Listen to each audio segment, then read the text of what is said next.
Good evening. Wow, that sounds really loud. Does that seem really loud? Seems appropriate. Okay, good. Good. Well, it's great to see as many people as we have tonight. We're slowly moving back into some kind of normalcy, maybe? Hard to say. We're thrilled to have Patty Cormier here with us tonight. I think you all probably know her and know that she's currently the Maine State Forester and has been doing all sorts of forestry stuff for many years. And I'm not going to go through all of that because she wouldn't have any time to talk. But I did want to tell you that a few months ago I was listening to Maine Calling on public radio, and Patty was on Maine Calling, and she was talking about peculiarities of trees and what makes leaves the way they are, etc. And then in response to a question, and then she said offhandedly, "Wow, I could talk for an hour about this." And I went, bingo. Ding. I've always got my ears to the ground listening for something new and different that we could have for a talk, and I thought that would be really, really fun. I have to confess I'm actually more of a tree person than a bird person, but don't tell Maine Audubon that. So I'm really excited to hear what she has to say. This spring we're working on 3 talks again starting in March. We're going to be looking at invasive plants, particularly in Farmington, and ways that we can try to get some things like Japanese knotweed under control, that ilk. And then our next talk, I'm hoping that we will have someone come and talk to us about what to plant in our gardens for optimal attraction to birds, bees, buzzing insects, and that sort of thing. And the third talk, a little up in the air, but I think maybe on dragonflies, which we've never discussed and I think would be fun to do. So without further ado, I'm going to turn things over to Patty. Thank you. I hope you guys don't mind. I'm going to take my mask off. And I might put my glasses on once in a while, which before all this Zoom stuff, I didn't need glasses. Now I do. So thanks for having me here. I see a lot of familiar faces, and I'm hoping this is a bit interactive. So I'm going to go through some survival, why trees are the way they are, the leaves, the bark, the survival techniques. And if anybody knows of any other thing that I'm not mentioning, please say it, because this has been an interest of mine, just being out in the woods and going, why is that tree doing that? Why are the leaves shaped that way? So a lot of things we don't have the answers for sure, but there's been a lot of research, and the research leans towards one way or the other, but we might not ever know the true reasons for some of the evolutionary survival techniques of trees. And you mentioned invasives. I just want to put a plug in for the Farmington Conservation Commission, which is doing quite a bit of work on invasives. So you might want to, Sally Spike there, she's a good contact for that. And I just wanted to ask a question. How many of you are going to watch the Macy's parade on Thanksgiving? Nobody? What? What? Should we? So I'm going to be a Smokey Bear balloon handler in Manhattan. But apparently none of you are going to be watching it. So I had to go to balloon handling school virtually, and 3 of the biggest rules were weigh over 125, got that, over 18, got that, and sober. I was like, what? It's Thanksgiving. Anyway, so thanks for having me here tonight. I'll get going. So I'm so happy to see folks here interested in trees. It's just great to see you here, and I just wanted to give an overview. These are 2017 numbers, but just to confirm what a great state we live in, right? As far as trees go, most forested state in the country. So you can see the top left, the composition of the counties. Of course, Franklin County, 89 to 91% forested. And then to the right, the land use. You can see forest land, 17.5 million, 89%, non-forest, and then total. And then the ownership group. And I think we're gonna see, so you see how it says private, 90%. I think due to pandemic real estate transaction, we're looking at 92% private for 2020 and 21, which is quite a change. And then just to show you, because I'm going to be talking about different species. So just the composition breakdown, maple, beech, birch, and spruce and fir certainly take up a lion's share of the composition of the state. And then you look at down bottom, I just wanted to show what our inventory numbers show. So in millions of cubic feet, net volume 21,486. Net growth is 682. And harvest removals are 477. So the takeaway there is we still maintain, we are removing less than we're growing. So that's a good trend to have. I look at those numbers a lot, and we'll be coming out with a timber supply outlook report this year to show further the trends of the state. So here, just to show you softwood distribution, hardwood distribution, you can see Franklin County, quite a bit of hardwoods, and of course we're in the temperate forest, and you can see the northern and Downeast higher to softwoods. So when we look at why do trees grow where they grow, right? I mean, that's a very complex question. So obviously adaptations over a long time. Trees all started as softwood trees long ago, and look where we are now with the different hardwoods. And then we get into climate, growing season, length of growing season, precipitation, long-term patterns, and we certainly could get into climate change and what the differences are now with the different tree species and how they're adapting, and what we're looking at for tree composition and movement of trees. They don't move very fast, but they will move. Snow depth and timing. Of course, we're seeing a lot of rain in the winter, a lot of less snow. That affects the root systems, and that, of course, adds to invasive species getting an upper hand as stress on our native trees occur. And then talk about elevation. Fen, you were talking about this the other day, that elevation makes a difference. So paper birch is in the northern elevations, and you won't find black birch in high elevation, or that even goes geographically, latitudes, paper birch northern latitude and black birch southern latitudes. And then we look at, I'm going to talk about relationship to other trees, succession, tolerance, amount of light. Willow needs direct light for seeding, white pine takes partial light, and succession, so that's the change in composition of tree species through time on a site. Think of an old field that you let go, or even a road that goes. What comes in first? So you're talking your early successional species, your birch, your aspen, maybe a pine will come in.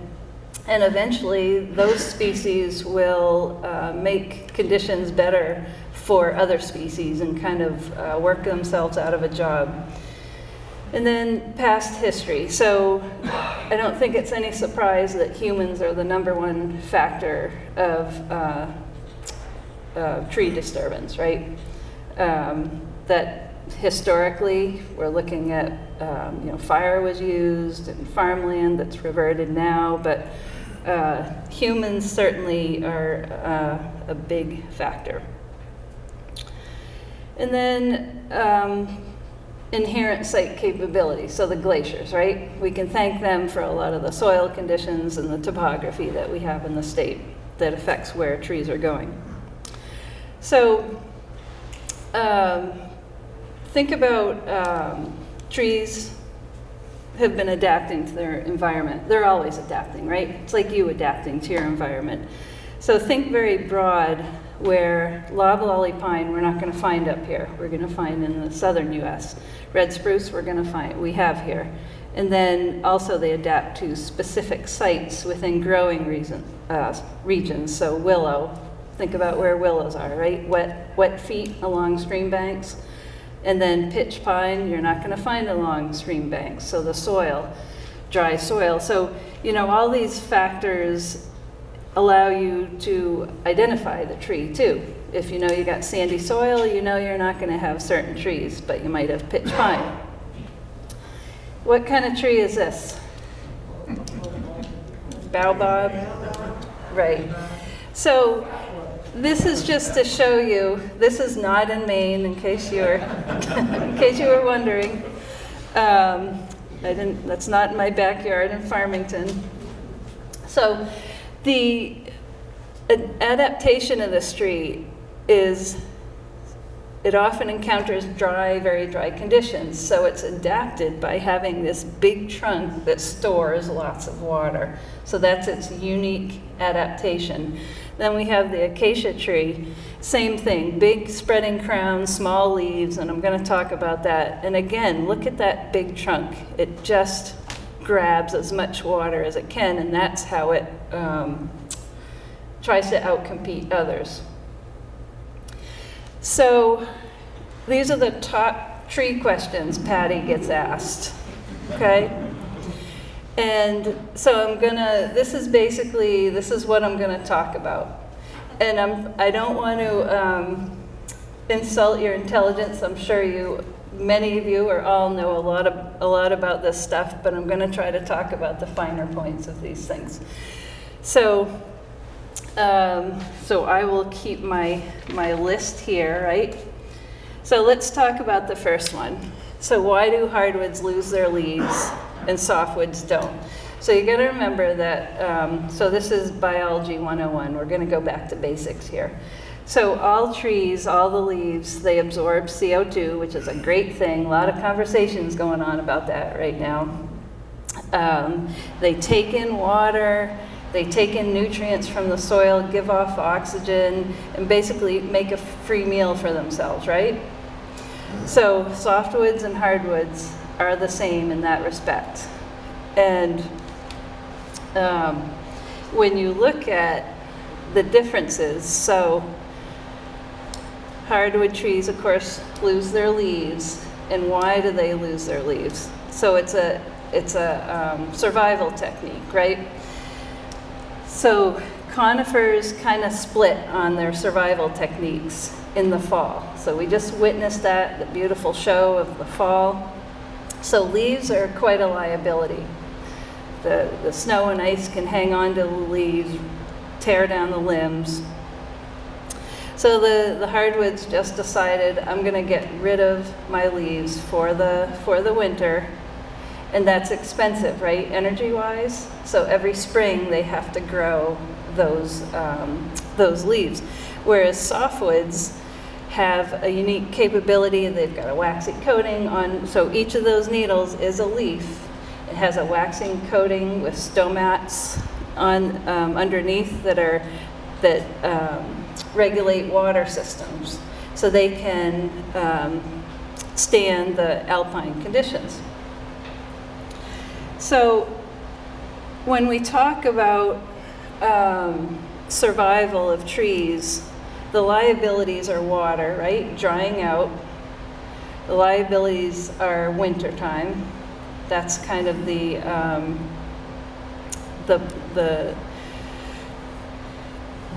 That's why we have trees up north and southern trees acting differently. So when you look at the, kind of losing my train of thought here. Hold on, I get look at my notes. So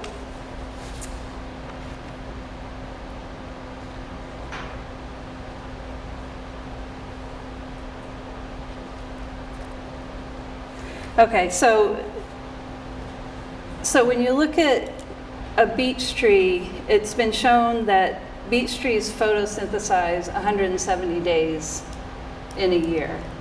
And a spruce tree or a fir or a pine, they can photosynthesize all year round.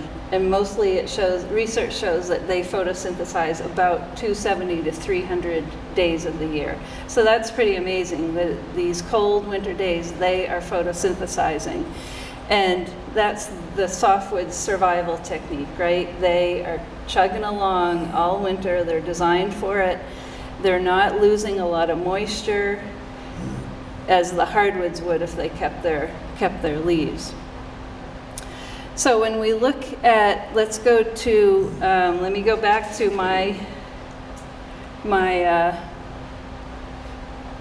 so why are leaves different shapes?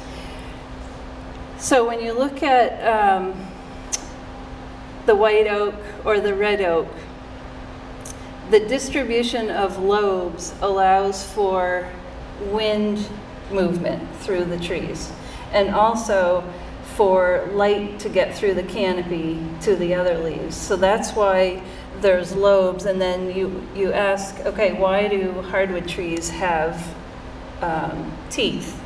So trees such as beech leaves with teeth, they transpire 45% more than leaves without teeth. So it's about that leaf area and transpiration. So in the leaves, sugar maple, we call that entire. Bottom red maple, see the leaf at the bottom, it's entire, has no teeth on it. So it is not transpiring as much, which is the water movement through the trees. It's not transpiring as much as the trees with teeth. So that's just an evolutionary feature that was developed.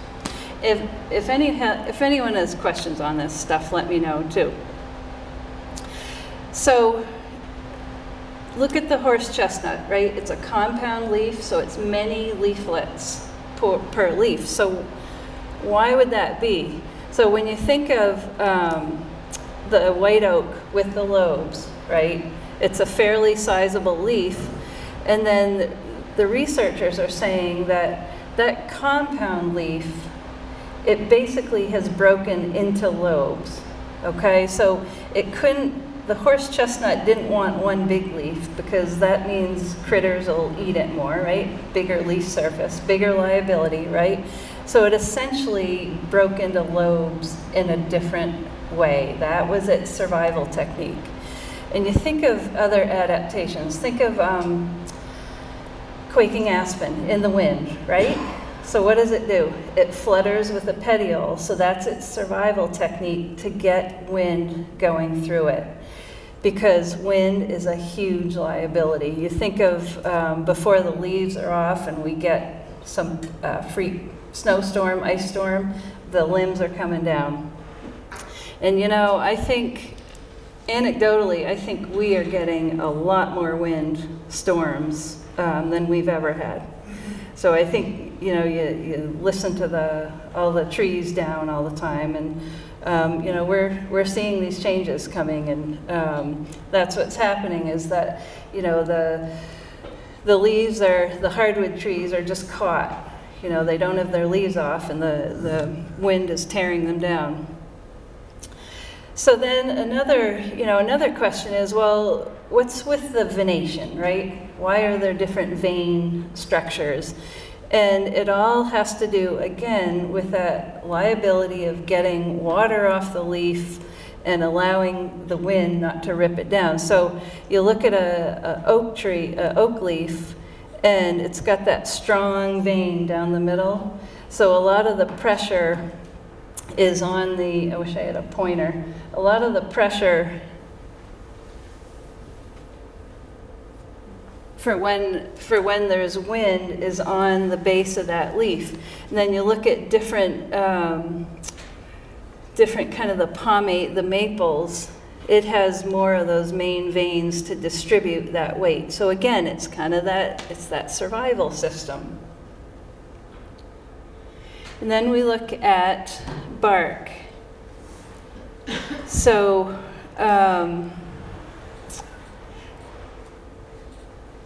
you think of white birch bark. Does anyone know why white birch bark is very flaky? Anyone have any ideas for that, why that is? So that's an adaptation that the white birch bark is very thin, right? So it photosynthesizes through its bark. Not all trees do that. It's very, it does not want fungus growing on the tree. So the bark is flaky to prevent that. And also one of my questions is, why is white birch white? Does anyone have an idea about that?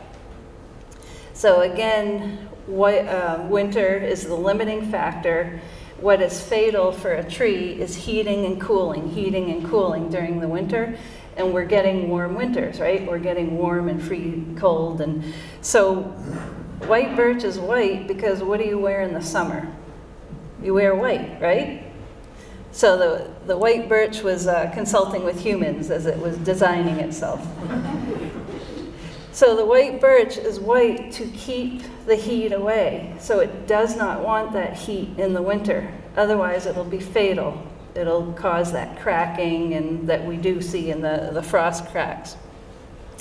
And then look at the smooth bark of the beech, which it would be nice if we saw smooth bark of beech in the state, but we don't because of a beech scale disease. But that's a nice one. So again, same thing, smooth, and it has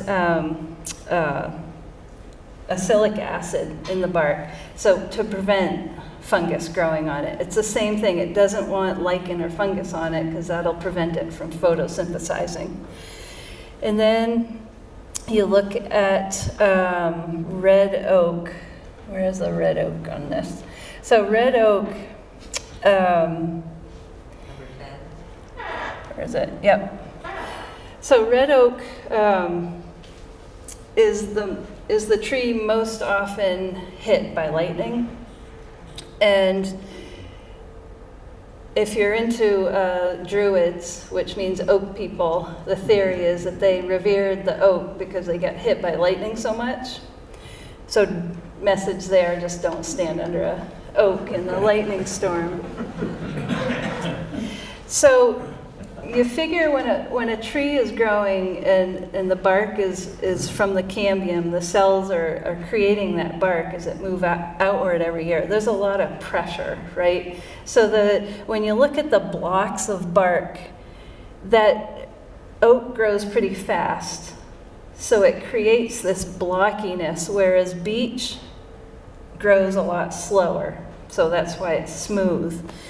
And I always identify red maple to the right. Anyone seen those kind of circular rings on red maple? It's an identification feature. That's the tree's response to a fungus on the bark. So it's trying to heal itself, but it's great for us because it's an identification feature. So it's so interesting. The white ash I think of as a diamond plate. You know, the fissures going vertical, and a lot of that is just getting water off the tree. So it's very interesting that the plates of, the flatter plates of black birch and another identification feature, basswood. A lot of times it has the sapsucker holes in it, right? So that's a great identification feature. So there's many many features to think of when the tree is growing, and I'm going to kind of intertwine a lot of this as we go further. So a lot of the survival of trees has to do with how the trees adapt to shade, right? So forest management is all based on what we call the shade tolerance of trees. So beech, sugar maple, black spruce, they are so shade tolerant. Think about that understory in your forest. What is growing under the forest? They can take shade forever, as opposed to quaking aspen, white birch. Think about when I said succession, what comes in first. Those trees that come in first are the trees that are shade intolerant. They know they have to come in quickly because the others will shade them out. And that also has a impact on the wood properties as well. And I'll get into that more. So when I was saying before that the shade intolerant, they come in first and they eventually create the shade that allows the others to grow under them, which eventually overtop them. You see that a lot with a forest progressing along. The birch is dying out because it's getting shaded out by the trees that it created shade for. And then you have the intermediates, pine and oak in the middle. So another question I get asked all the time, why the heck do beech leaves and oak leaves stay on the tree? Anybody have any theories to that? No theories? Okay. So there's a couple of theories to that. One of them is, and there's more evidence, I guess, to prove this theory, is that the leaves are protecting the buds from deer predators. So it's just creating just something that the deer doesn't want to mess with. The other theory is that it's creating kind of a micro-environment of moisture and temperature so that in the spring there's moisture there, that it's maintained, the temperature is such that the buds get going quicker. But it's a great identification feature, isn't it? You just look out on the landscape, right? And you see, you go, yep, I got a lot of either beech or a lot of oak. And you know, you look around and some of the oak are pretty tall, so the theory about preventing deer from eating them, you know, maybe not so much for them, but they have found that the deer aren't going to touch them as much as the other buds. So there's the answer for you. Okay, so I talked about the birch bark flaking, and then upper right, the resin pockets of fir. So that's all these trees are trying to protect themselves from predators and fungus. So those pitch pockets are stinky and they sting. Don't get it in your eye. So it's protecting itself from insects feeding on the bark. And you know, as a kid, I didn't know that, and you punch the little bubbles and it sprays out. You try to spray people with it. The other thing you can do, I don't know if you've ever done it, take a twig, get some of that resin on it and put it in some water, and I don't know if anyone's done that before, it's pretty entertaining because the water chemically is trying to get rid of it, so it spins it around. It's like a little resin boat. I can't believe you guys don't know that. You guys grow up in Maine or what? What kind of a tree is that? The balsam fir, sorry. So we talked about the white birch, beautiful tree. And then I wanted to talk about this conical shape, right? So the softwoods, you look at the middle one. It's got those limbs. So what happens when the snow hits it, right? They're limber, it falls off. They're totally designed for Maine winters, as opposed to, like I said, the hardwood trees. And then this is what's coming, folks. just a reminder, it's coming. So look at you see the bottom picture, and this is exactly why hardwood trees, what they're trying to avoid. See the ice storm and ripping off the top of the limbs. And you look at the top, the softwood trees, they're perfectly fine there. Very well adapted. So then I wanted to go into kind of the cellular features of conifers versus deciduous trees. So conifer trees, this is a cross section, and you see so you see the resin pockets, that's the red arrows. And then the growth rings are the blue arrows. And then all those little cells are called tracheids. They're very short fibers that are tapered with holes on either end. And then you look to the right, deciduous or hardwood tree. So you see it's a completely different story. And there's a reason for this. So survival-wise, again, it's all about water and drought and preventing water loss in the winter.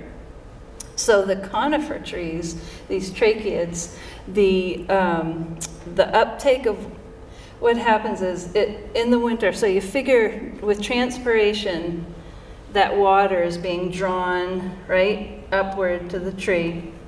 Remember how I said the tooth leaves are 45% more, they transpire more, so they're drawing that water up the tree, up all those little tubes.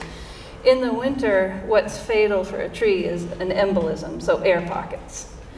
So if air gets in a softwood in those tracheids, in those tubes, it can lose some of the tracheids, right? It doesn't kill it off.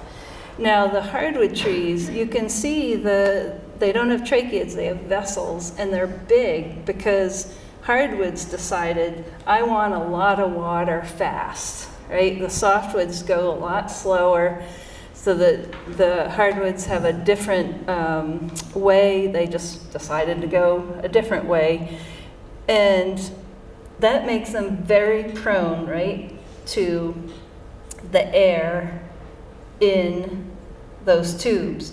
And in the summer, you can take a really good stethoscope and you can listen to hardwood trees. You'll hear it clicking. And that's an embolism, when there's a break in the water transpiration of those tubes. So in the winter, obviously, they're very, very prone to embolisms. And one of those big tubes has a lot more impact in being shutting off than the little softwood trees, right? The little softwood tracheids. So when you think of, another one of my questions is, why do maples and birches provide us with sap, right? Why can we only tap maple and birch? Does anyone have any ideas about that? You guys are being shy. Don't they use it like an antifreeze? Exactly, yep. So to prevent this embolism, the hardwood, again, they're big tubes, right? And maple and birch, their tactic is in the spring to flood those tubes with this sugar water, which is what you see every spring. Now you think of ash, and how, have you noticed how ash buds out very late? I used to get calls all the time that I think my ash are dead, my white ash. So what happens there is, as opposed to birch and maple, the ash dumps everything and it has to create new wood all over every year to get those tubes going. So that's why it's so late, because it has to build itself up. That's its survival technique. So maple and birch, it's that sugar antifreeze. Ash just has everything dumped and waits till it's warmer and builds that new wood and the new tubes. And much like, same with walnut butternut. So you see how I just think that's pretty cool, these different techniques they figured out how to deal with the conditions in Maine. And so, I'll talk about that in a minute. Okay, so another question I get is seed production. That there's that I've heard it, people say that, well, trees have huge seed crops that are in response to animal populations or predator populations, right? So here up the top picture, you can see a great seed crop in spruce. And so trees do have cyclic seed crop years, and they're actually quite synchronous within a region with other trees, because they know that, say, if spruce has a great seed crop and the others don't, what's going to get eaten? It's going to be the spruce. So oftentimes, good seed crops go within the species as well. They tell each other, essentially. And then it is all, you got to figure that buds for fruit, for limbs, for leaves are formed the year before, right? So the weather of the year before is determining what the seed crop is going to be. And if it's been a drought, then it's plausible that the tree is going to decide to create a heavier seed crop and really, have millions of seeds out there, so that the critters will not eat them all, essentially. So they'll overpopulate the system and know that some of them will survive. And there is also merit to the fact that trees under stress will say, you know what, this is my last breath, so I am going to divert all my resources to the expense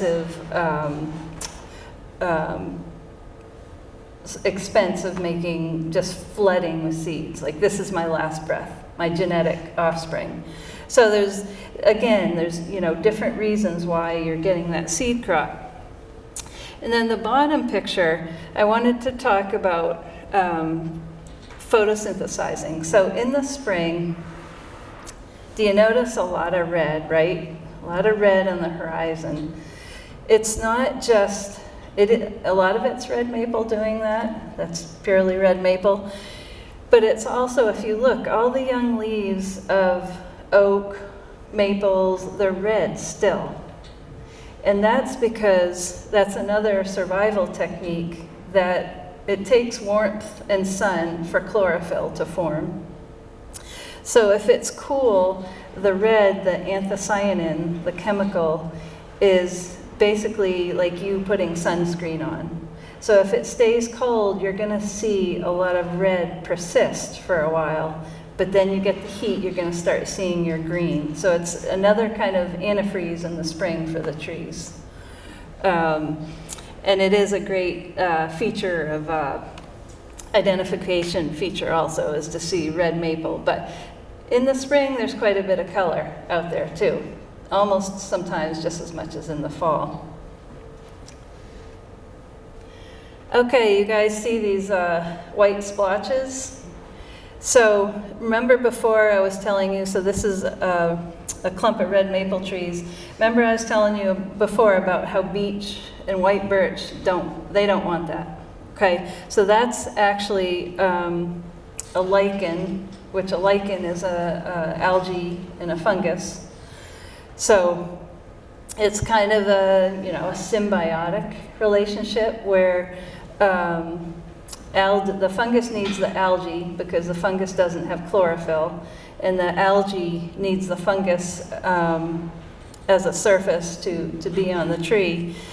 And it's not, I get asked that a lot, is this bad for the tree? Not really. It's really not hurting the tree, but if there is a entrance wound at all, there's a fungus there, it could enter the tree and start the process of degrading the tree itself. So it's not necessarily a bad thing.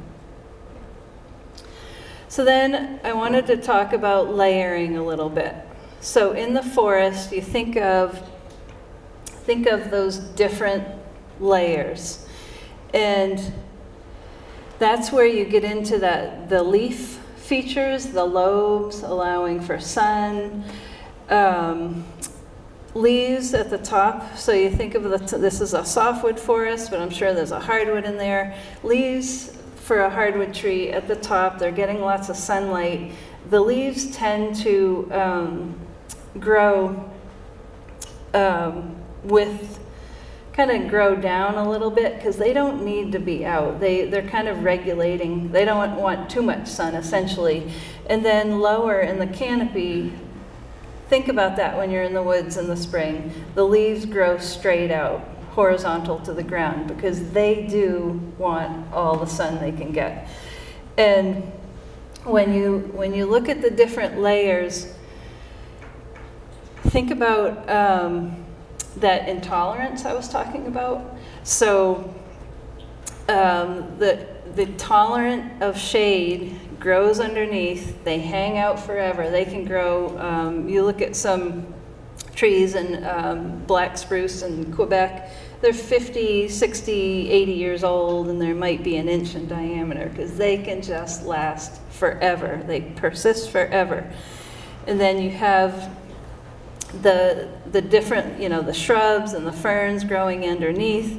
And every layer is this different atmosphere of humidity and sunlight. And forests are really amazing because it's this big battle you're looking at and you don't even know it.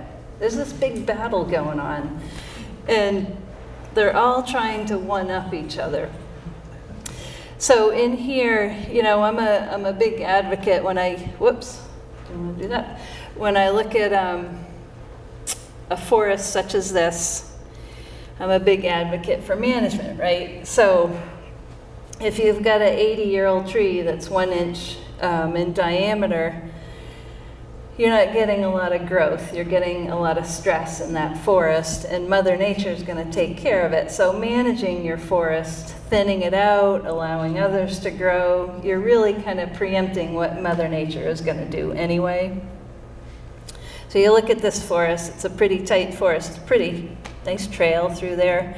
But it's next spring or even this winter, go out in softwoods and just kind of see what the light is, what is where, and there's a reason for where the trees are where they are.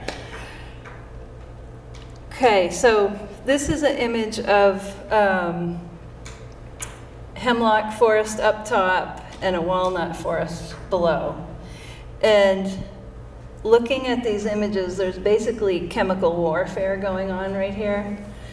So another survival technique of hemlock and walnut is allelopathy.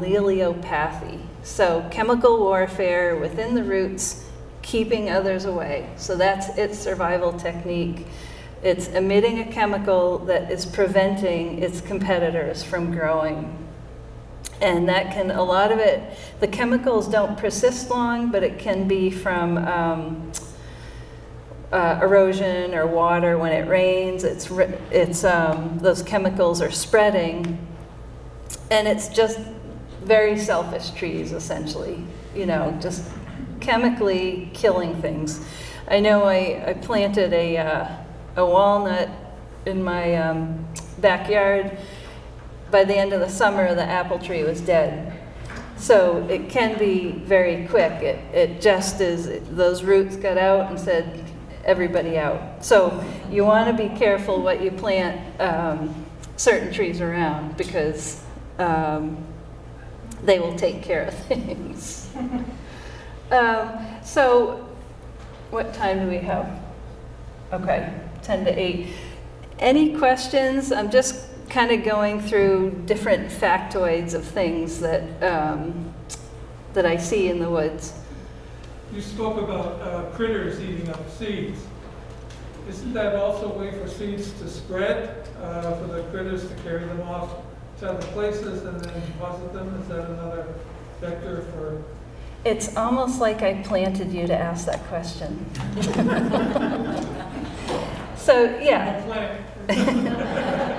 So, absolutely, and actually, thank you for asking that. I'm going to go back to the questions people asked Patty. Okay, so this gets to why are some trees pollinated by wind and some by insects. So most of the trees in temperate forests are wind pollinated.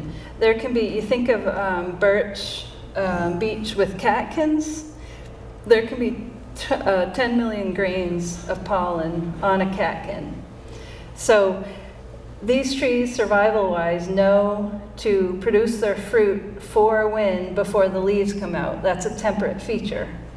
In tropics, they don't need to do that. The trees rely on insects and animals to carry that seed. So, and we do have some of that basswood, butternut, sticky, stinky buds, right? So it attracts the insects. It doesn't have as much fruit, but it doesn't need to. The insects and predators are attracted to it. But for the most part, so yes, animals do transport seeds. And for the most part, seeds don't go more than 200 feet from a tree, no matter how much it's transported. So overall, for all the trees. And then why do some trees fruit in the spring, and why some in the fall? Most of our trees fruit in the fall. And you think of site conditions, think of river birch and willow. Where do you see them? You see them along, they can be inland, but mostly they're along water bodies, rivers, right?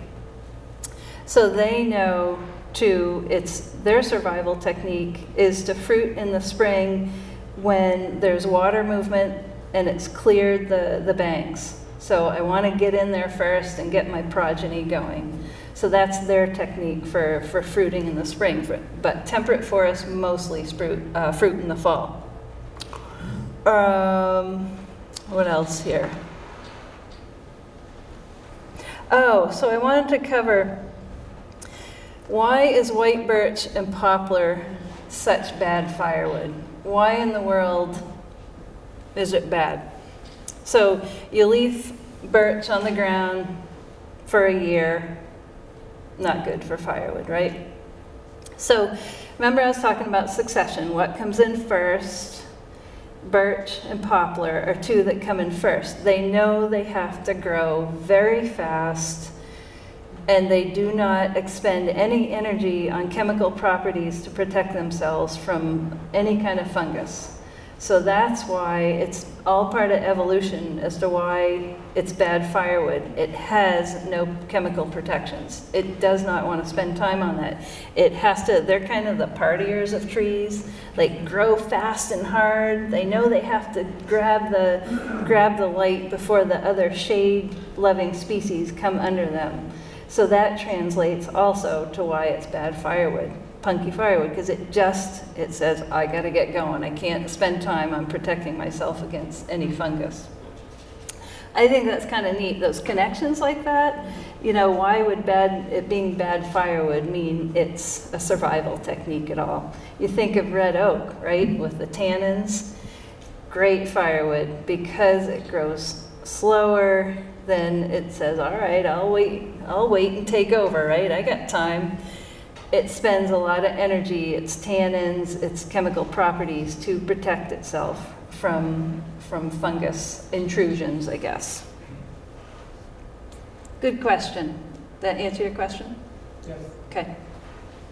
Yes? Going up to the top there, I'm always curious about larch or tamarack, which have their needles turn and fall and most of them drop, so how would they fit into that broad division? Good question. You're a plant too. That's a really good question. So tamarack is kind of in the world of softwood hardwood, right? It's really deciduous. It loses its needles, and it's still a conifer because it's cone bearing.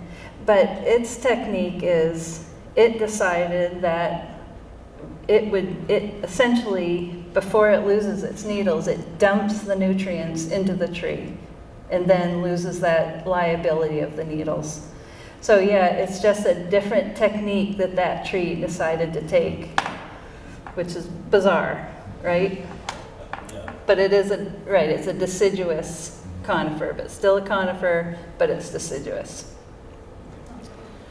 Any other questions?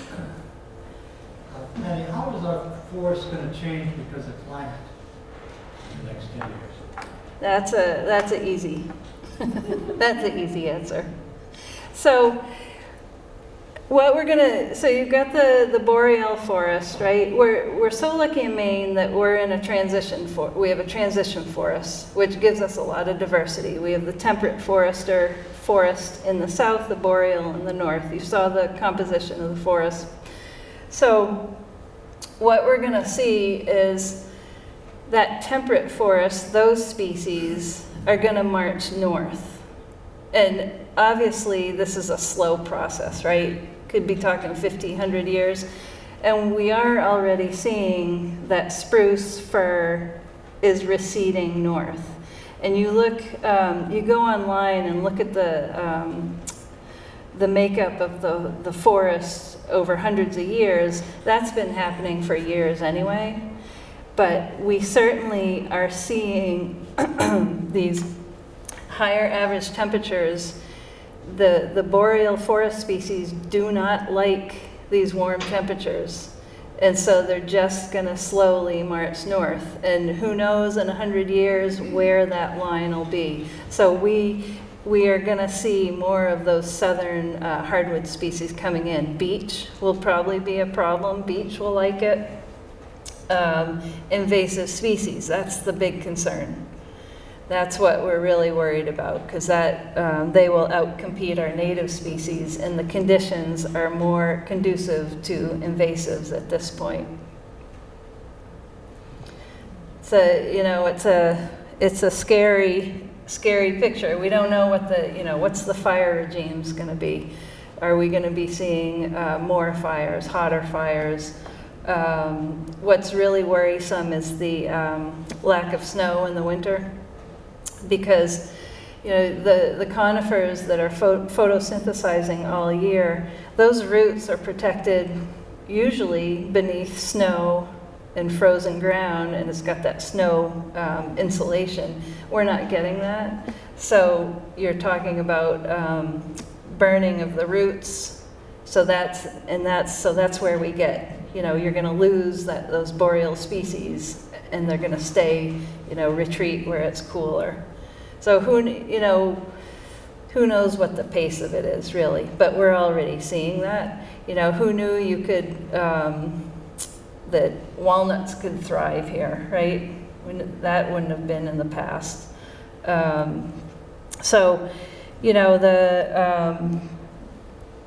Luckily there's a lot of talk about it, there's a lot of awareness. We're lucky to have our forests, and we just want to kind of maintain what we have the best we can by doing the measures we can to, reduce the carbon issues. And there is also that when you think of CO2, increased CO2, well, trees take in CO2, right? So some trees will persevere better due to that. So there will be better growth in some species also. Yeah, a lot of questions from that question. So what trees are considered invasive? So a tree around here, Norway maple. So, which is right now, as of recently, illegal to propagate, buy, plant, sell in the state. And you think of the Crimson Kings, those red they're not red maples, but they're that maroon maple. You see a lot of them. There's a few at the town office. Drives me nuts.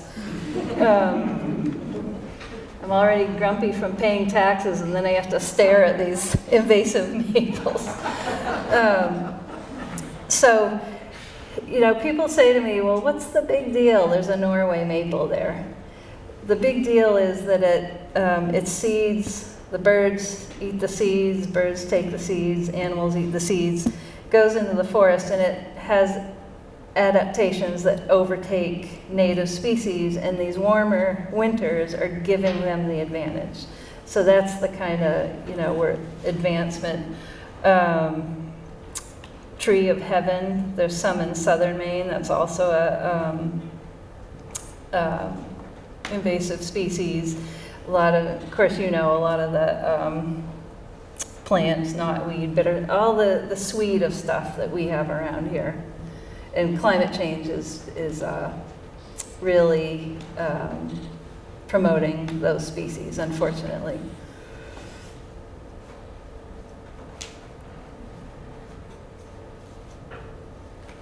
Fen? You mentioned that there are some trees that use CO2 more than others. Is it so significant that those trees will be encouraged to be planted? We're not there yet, and I don't think we'll get there. It's more, those trees are gonna have increased growth, right? Increased growth rates. And I mean, I guess I don't know what the answer to that is. If we're not thinking of that, more thinking that more CO2 is going to increase the health of the trees and the reduce stress. So that's maybe one good thing, I guess.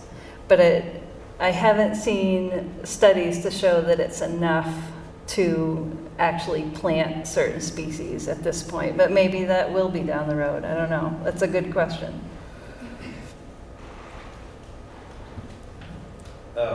Recently, I heard on NPR something I wondered if you would comment on, if you agree with, and that the person said that many trees late in their life actually absorb more CO2 than the middle part of their life. They do a lot in it when they're starting to grow, and a lot of, let's say, loggers might see an old tree and think, well, if they're environmentally conscious, we can cut it down because it's not going to absorb much more CO2, but that's not true. At least that's what the report said. Do you have thoughts on that? So, of course, it depends on the species, but for the most part, you figure there's that argument of younger trees. There's still this argument going on, I guess.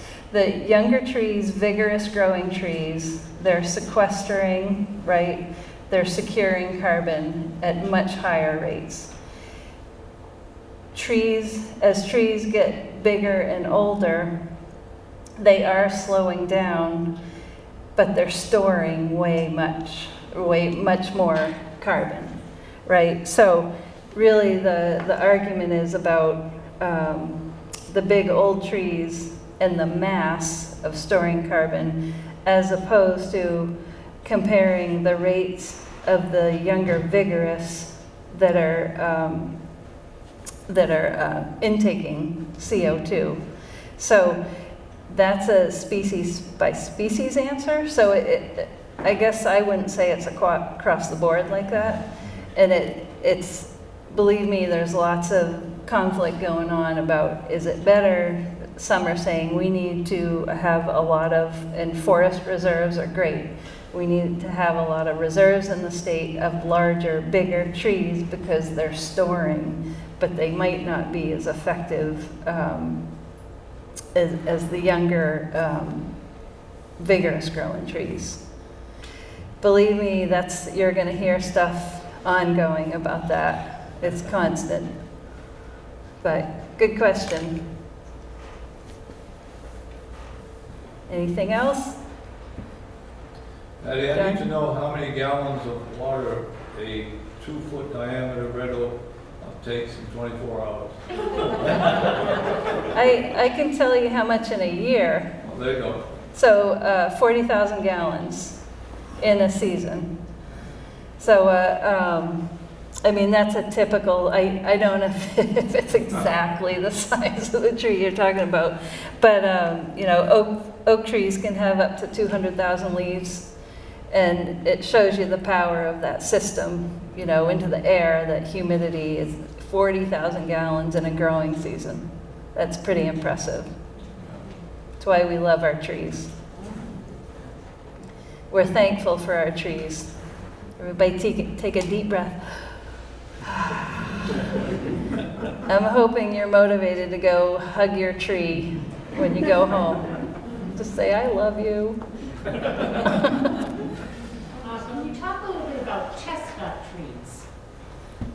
In what way? Just, I remember as a kid, I grew up in the Portland area, and there just seemed to be a lot of chestnut trees. Oh, there were a lot of chestnut trees. I mean, what a beautiful tree. And actually, Dick Brooks brought an example of chestnut trees, leaves from his 2 trees that, when did you plant those, Dick? I bought them at a small meeting down in the southern of here about 30 years ago. Good for you. 3/4 of an inch in diameter. Now they're 5 or 6 inches in diameter. Good for you. There are 2 of them. Yep. I also have an American elm tree, which we bought on Cape Cod for $60 when it was tiny, and it's now about 4 or 5 inches high. And the only enemy it has is the goddamn buck deer.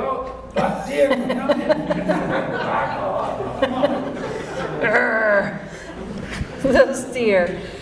So the chestnuts, of course, there's chestnut blight, and it's interesting that there's more and more realization of that it's called a keystone species, because it is the basis for a lot of habitat, wildlife changes, just that one species. So just the elimination from the blight, invasive fungus, has caused this chain reaction of loss of quite a lot of habitat in the state. I think, of course, they're hybridizing Chinese and American chestnuts, and I think they're on the 8th, 9th generation of those, trying to kind of use less of the Chinese genetics in it. The American Chestnut Society is, you know, alive and well in Maine. There's actually a little chestnut forest at the Spruce Mountain High School that they're from the university. There was about 250 plants that were planted about 2.5 feet tall, and they're all injected with various amounts of the blight. And so they're studying, it's a good, the kids are helping studying year by year what's dying, what's not. I actually planted 3 of them in my backyard, and it's really interesting. One of them, this was 3 years ago, one of them's 6 feet tall, and the other one's maybe a foot. You know, same soils, same conditions, so I know that, you know, it's got a number on it that's got the blight. You know, whether we'll see the beautiful chestnut forests again, I doubt it, or it'll be a long time. It's pretty sad in that they're discovering what a keystone species it was. It just affects a lot of wildlife populations and diversity, and, you know, from the mycorrhizae to fungus to the wildlife to the birds, just it's this whole ecosystem just because of chestnut. Are there regions of the state where they're a little more prevalent being planted, or? They're mostly central southern Maine, mid-coast, Lincoln, not Lincoln, Union, Lincolnville is what I'm thinking of. There's quite a bit there. And Actually, I remember when I was working in the field, had gotten a call from a logger because he was cutting down these trees that looked a little different to him. Still cutting them down. And it turned out they were chestnut. And so that was kind of unfortunate. That was a natural stand. But there's a lot of studies going on. There's a lot of people working on it. But yeah, it's not a rosy picture though.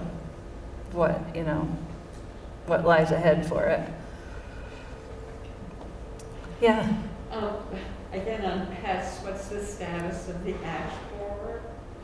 Yeah, so I probably could find a occurrence map, but so it's in Oxford, York. We have a quarantine in southern Maine that goes up into Oxford. It's also in northern Maine, came over across the river from Madawaska to Madawaska. So it kind of snuck in on the north on us. We never expected that.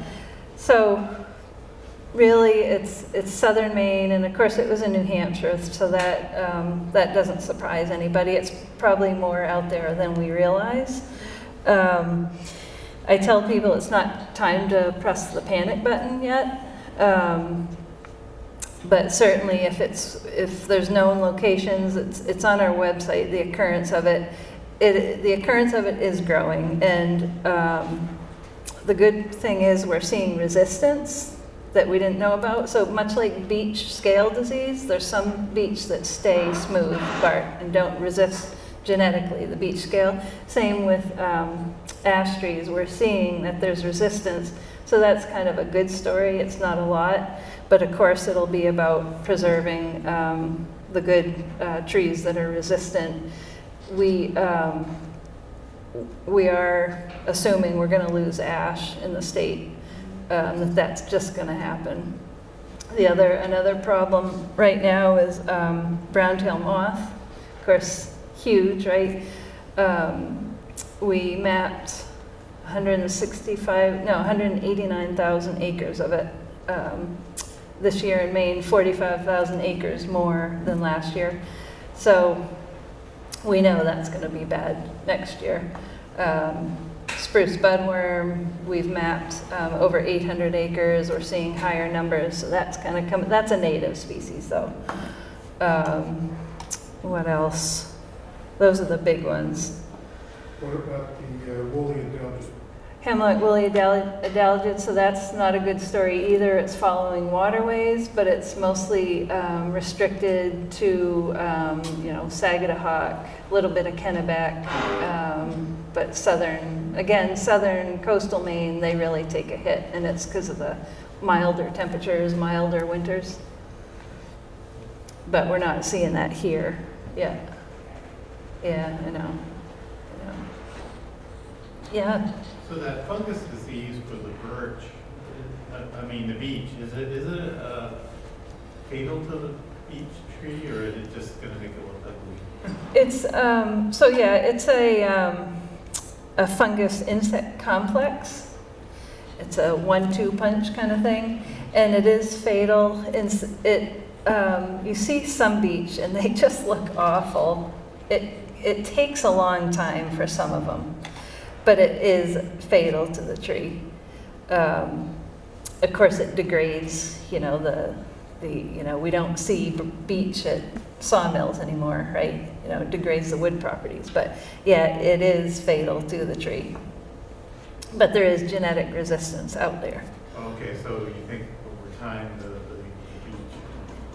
Well, I don't think we're going to get rid of it, but a woodlot owner, you can encourage the. So if you have smooth beech, run over the roots of the smooth beech to get the sprouting from that one. So there's ways to kind of get a higher population of the resistant trees. They're such a pretty tree. It's so sad you see a smooth one and it's amazing to see it. That's really too bad. What was it killed all the trees at the hospital grounds? Well, there was a harvest. does it. So there was some, do you know what Lomantria dispar is? No. So it's formerly known as gypsy moth. It's an offensive name. So Lomantria dispar. So that and there was some brown-tailed moth. So we do have that in Farmington. But most of it was the harvest that killed them. But there was quite a bit of defoliation there. Are you guys seeing that? Any of that at your place? Yeah. You are? Yeah. A lot more than there was in previous years. Yeah, you go to Oxford County and boy, there was, it was pretty sad to see the defoliation there. Great, thank you very much. Sure. People have other questions? Go ahead and come up and ask her. Otherwise, that was a wonderful talk. Thank you very much. Thanks.